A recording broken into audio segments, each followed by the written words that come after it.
गुरुमुखो, आज का सत्संग बहुत ही लाभकारी है। सभी गुरुमुख ध्यान पूर्वक सुने और आध्यात्मिक लाभ उठाएं। संत महापुरुष कहते हैं कि यह मनुष्य जन्म बहुत ही यातनाएं सहने के बाद मनुष्य को मिला है। यह मनुष्य जन्म बहुत ही अनमोल है। जिस प्रकार बहुत वर्षों के बाद कठिन परिश्रम करने के बाद मनुष्य को सांसारिक दुनियावी डिग्री मिलती है, उसी प्रकार ही अनेक जन्मों के अच्छे कर्मों के बाद यह मनुष्य जन्म मिलता है। यह मनुष्य जन्म किस लिए मिला है, इसका वास्तविक अर्थ मनुष्य को समय के संत महापुरुष ही बता सकते हैं कि इस जन्म में क्या कार्य करना है और किन बुरे कार्यों से बचना है।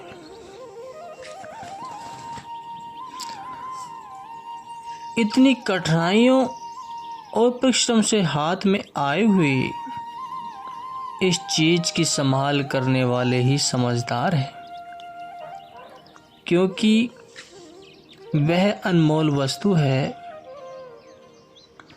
जो राजा महाराजाओं के खजाने मिल जाने पर भी प्राप्त नहीं हो सकती। वह कौन सी वस्तु है? धनी धर्मदास जी अपनी वाणी में लिखते हैं कि भक्ति प्रभाव मिटी सकल, धर्मदास की पीर, कोटि जन्म के पुण्य से सतगुरु मिले कबीर। कहते हैं कि भक्ति के प्रभाव से मेरे हृदय की पीड़ा का अंत हो गया। यह भक्ति संत सतगुरु परम संत श्री कबीर साहिब जी की चरण शरण मिलने से और उनकी सेवा करने से प्राप्त हुई। भक्ति ही सर्वोत्तम संपदा है। गुरुमुख यही विनती करते हैं कि भक्ति दान मोहि दीजिए, गुरुदेवन के देव, और नहीं कछु चाहिए, निस दिन तुम्हारी सेव। कि भक्ति के कई अंग हैं, जिनमें से मुख्य अंग है सेवा। कहते हैं कि गुरु की सेवा गुरु की भक्ति है, बिरला जाने कोई। कहते हैं कि गुरु की सेवा ही गुरु भक्ति है, और यह कोई बिरला ही जानता है।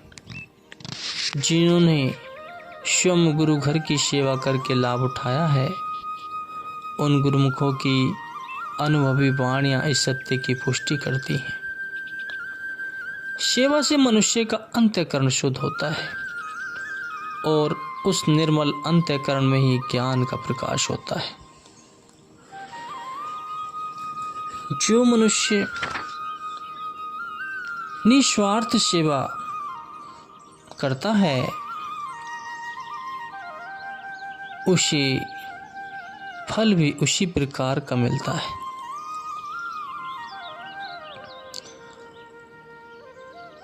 जो मनुष्य इस सांसारिक मायावी संसार में उलझ गया है, जो भटक गया है, उसे संत महापुरुषों की शरण में जाना अति आवश्यक हो जाता है। क्योंकि ये संसार एक नश्वर संसार है। इस संसार में जो आया है वो एक दिन जाना है। और यही सत्य है। परंतु मनुष्य यह सोच बैठता है कि यह जन्म मुझे मिल गया है, अब मुझे यहीं रहना है, इसी की संभाल करनी है, यहाँ की सब वस्तुएं मेरी हैं, इन पर अहंकार करता है।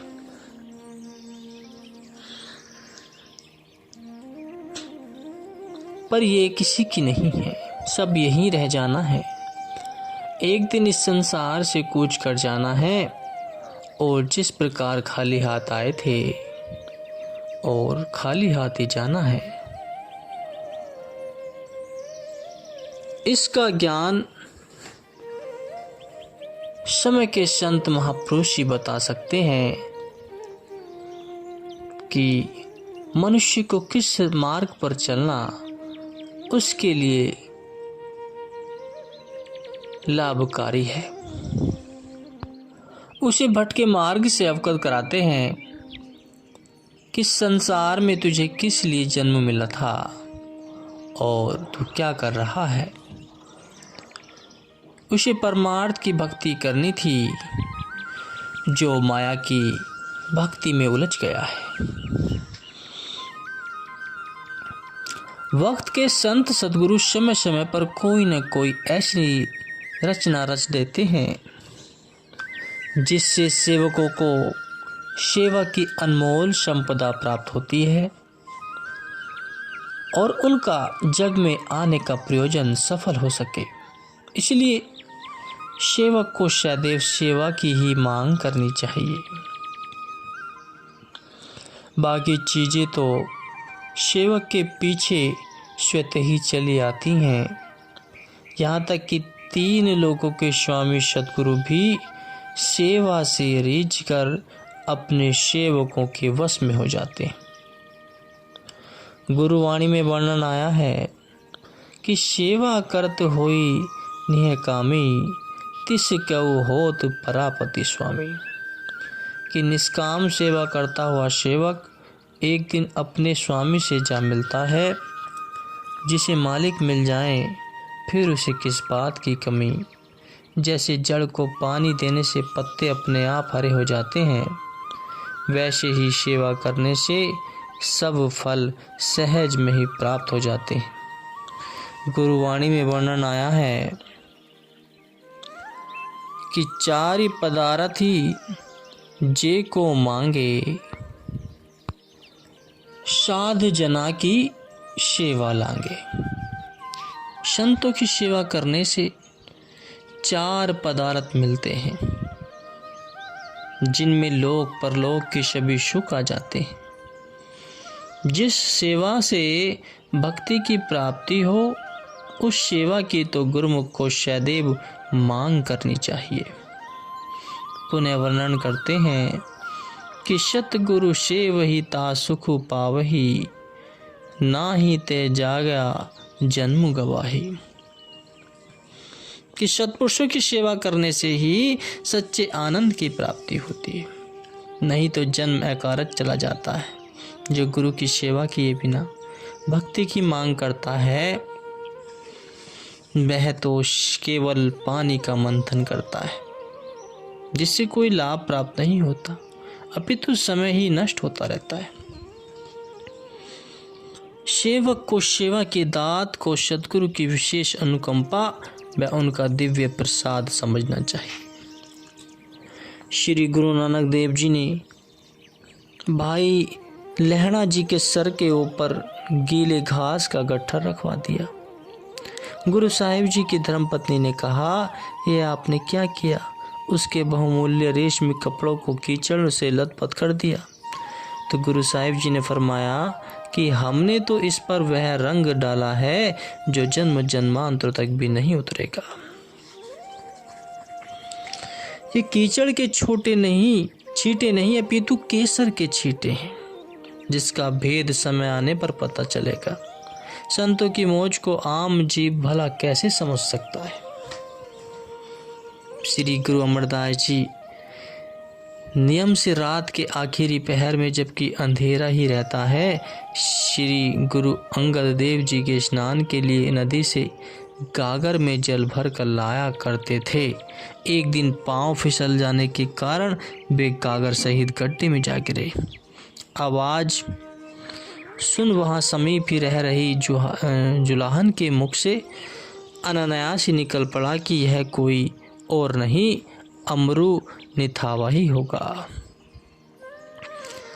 लेकिन गुरु साहिब जी ने फरमाया कि यह अमरू निथावा नहीं, यह तो बेसहारों का सहारा है, बेआसरों का आसरा है और सृष्टि का मालिक है। उनकी निष्काम सेवा से प्रसन्न हो गुरु साहिब जी ने उन्हें अनेक वरदान दे डाले। इसलिए सेवा की अनमोल संपदा तो सद्गुरु उन्हें प्रदान करते हैं जिन पर उनकी कृपा उतरती है।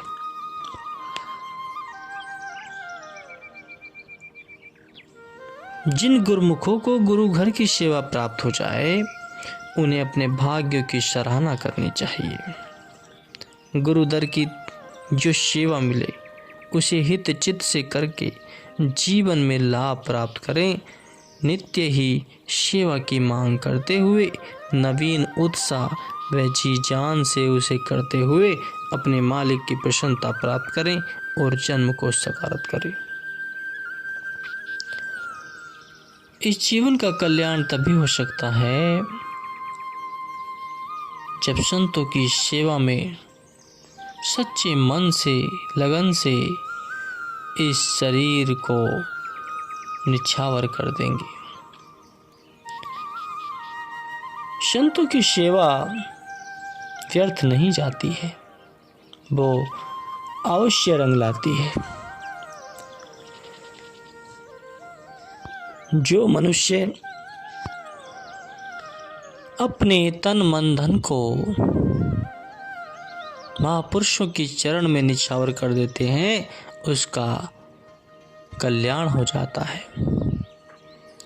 उसके जन्म जन्मांतरों के बंधन छूट जाते हैं। वह 84 लाख योनियों से दूर हो जाता है।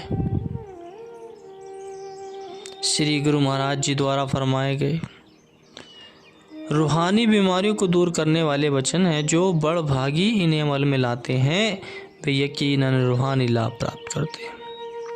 जैसे शारीरिक बीमारी की वजह से शरीर निर्बल हो जाता है और निर्बल शरीर सर्दी व गर्मी का प्रभाव सहन नहीं कर पाता, ऐसे ही निर्बल रूह भी दुनियावी उतार चढ़ाव को सहन नहीं कर पाती और घबरा जाती है। जैसे कमजोर आदमी किसी ताकतवर आदमी से मुकाबला करे तो हार जाता है, वैसे ही कमजोर रूह जिसके साथ गुरु वचन रूपी शक्ति नहीं है, काल के आगे हार जाएगी। दुश्मन के साथ में आई हुई रूह अनेक जन्मों तक दुखी और परेशान रहती है। यह कोई मामूली हानि नहीं है जिसे नज़रअंदाज किया जा सके। रूहानी लाभ व हानि को समझने के लिए ही संत सत्पुरुष धराधाम पर अवतरित होते हैं। वे रूहानी वैद्य हैं। उनके द्वारा बताए गए नुस्खों को अमल में लाने से आत्मा ताकतवर बन जाएगी और अंत में जब काल से मुकाबला होगा तो वह काल पर हावी हो जाएगी। काल उसका कुछ नहीं बिगाड़ पाएगा और वह हमेशा के लिए आज़ाद होकर आनंद स्वरूप बन जाएगी। जैसे शरीर के लिए खाना पीना अनिवार्य है, ऐसे ही आत्मा के लिए भजन करना अति आवश्यक है।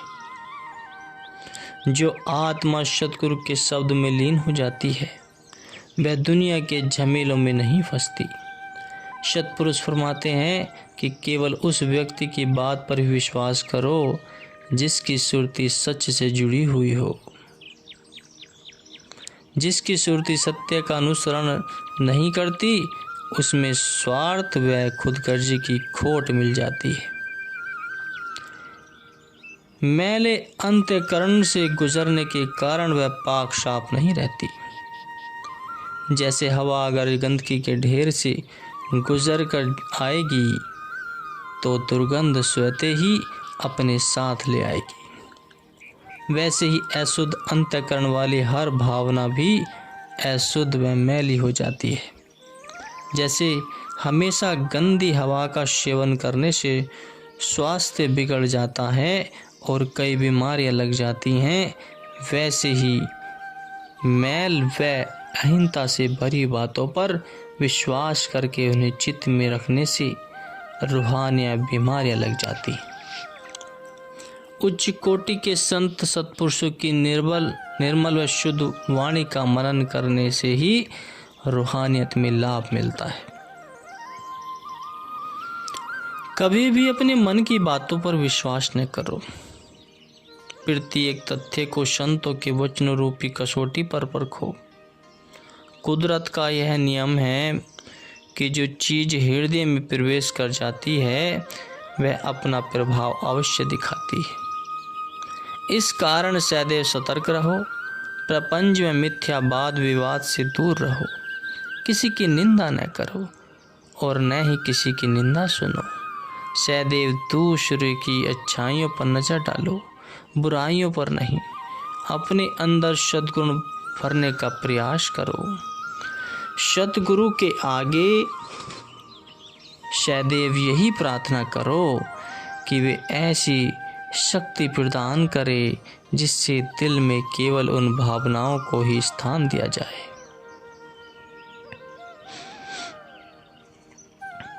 जो उन्हें भाती हो। अगर मन को नियंत्रण में नहीं किया गया तो यह इंद्रियों पर भी अपना कुप्रभाव डालेगा। इंद्रियां वश के बाहर हो जाएंगी तो मन पर विजय पाना असंभव हो जाएगा। मन को श्री चरणों से जोड़े रखने के लिए सद्गुरु के नाम का आश्रय लेना अति आवश्यक है। मन लोचे बुराइयां गुरु शब्दी एहे मन उड़ाई होई। जब भी मन बुराई की तरफ जाए तो उसे शब्द के अंकुश द्वारा नियंत्रण में रखने का प्रयास करें। जिनके पास शब्द रूपी हथियार नहीं है उन पर मन व इंद्रियों की ऐसी सेना अपना भरपूर वार कर उन्हें माया की तरफ धकेल कर भक्ति से वंचित कर देती है। फिर चाहे राजा हो या महाराजा, कोई भी उसके चुंगल से नहीं छूट सकता। अपने इस मन के वार को समझने की कोशिश करें।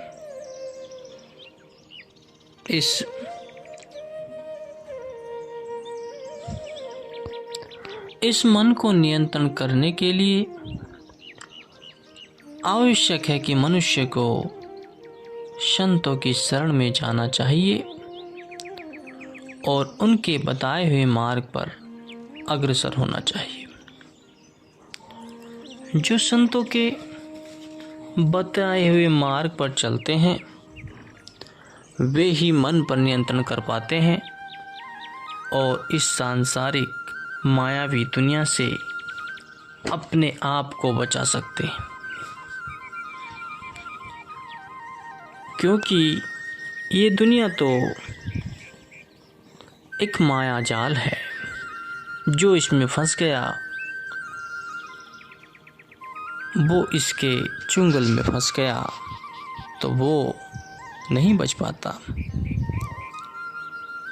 इसलिए अपने इस अंतर्ध्यान को सद्गुरु के बताए हुए मार्ग पर चलते हुए इस जीवन को सफल करना है और सच्ची सेवा लगन से महापुरुषों की सेवा करनी है। जो सच्चे मन से सेवा करते हैं उनका कल्याण हो जाता है। और वे ही परमात्मा तक के मार्ग का सही मार्गदर्शन कर पाते हैं।